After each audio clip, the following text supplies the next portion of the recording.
there was no psilocybin. There was basically no magic mushrooms, hardly any.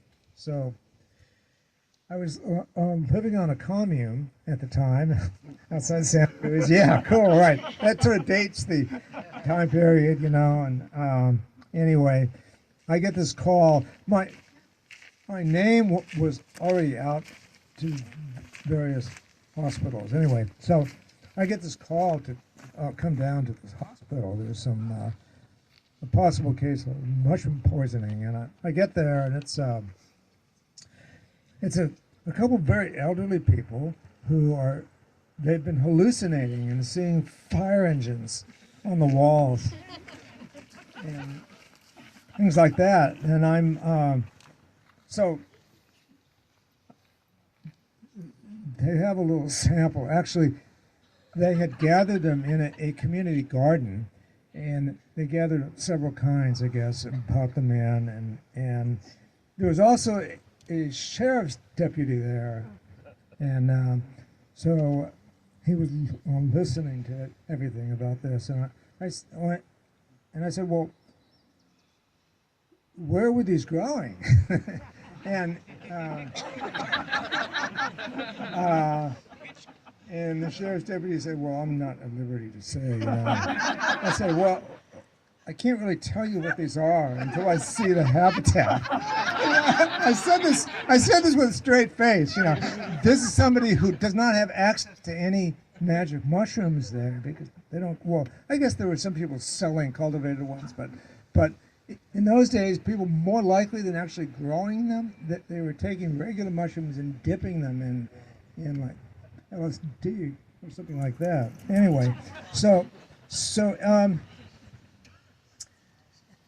I convinced him with I told him, well, it could be this, Paniolus habaltiolus, but it might be this, blah, blah, blah, blah, blah. And so he was sufficiently impressed that he said, okay, well, I'll take you over there. And so I get into his car, and we're driving along, and it's amazing. The cars are all slowing down on both sides of us. And I mean, this is the first time that I ever ridden in a police in the front of a police car before, and it was just this whole new perspective, and I was commenting on it, and he said, well, watch this, and he takes out his sign and sticks it on top of the car, and then he revs it up, and we go, oh, like this, and it's like Moses parting the waters of the Red Sea, It was just amazing. I can understand they get these power trip, Absolutely. I mean, it's powerful. And anyway, but then I started noticing we're driving along, and we seem to be going right to my commune. What the hell is going on? I don't know about this. And we actually drive right past it and go just one more block. There's this community garden at a senior citizen center. And they used to get mushroom compost from the mushroom farm. And there's a mushroom that's called, in those days, called Paniolus subultiatus, that definitely contains psilocybin, but not in huge quantities. But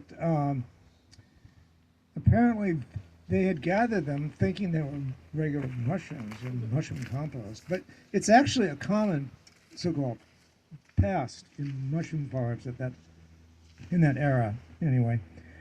So they had cooked them up in omelets and everything, and then gotten quite high afterwards. Anyway, so he drives me right in, and I look at him and say, yeah, they are magic mushrooms here. And then the sheriff's deputy says, well, okay, then I guess we'll have to clear them all out of here. And I'm thinking to myself, well, geez, I'm only a block from my house, here. How do I? So I told him, well, actually, the more you cut them, the more they'll grow. Which is true under certain circumstances, but not consistently. So I just said, well, no, that's not a good idea. And so then he said, well, then, okay, we'll put a sign up that says, do not pick the mushrooms. And I said, no, that's not a good idea. Every teenager in the neighborhood will come here. See that sign? Come here, pick mushrooms, and tell others. And so really the best thing to do is to just be quiet about it. Nobody will know. And he agreed and drove off. And, well, actually, he drove me back to the hospital. And then I came right back and gathered a whole bunch of them. It was I stayed at that convent about 3 years, and I would gather them. They were there for 2 months straight, crop after crop, and I would harvest them every day. I didn't even tell my housemates where they were growing. I would just put them in the refrigerator and tell them that they do have these effects. You know, most of my housemates actually had jobs, so, but they could eat them because they weren't that strong. So you can make an omelet with them and eat them, and you could still be functional, drive and work and all that. And I swear those 2 months were the only time that our household actually got along. We'd just be going around and say, hi, how are you? Oh, I'm just fine. Just fine. Life is good.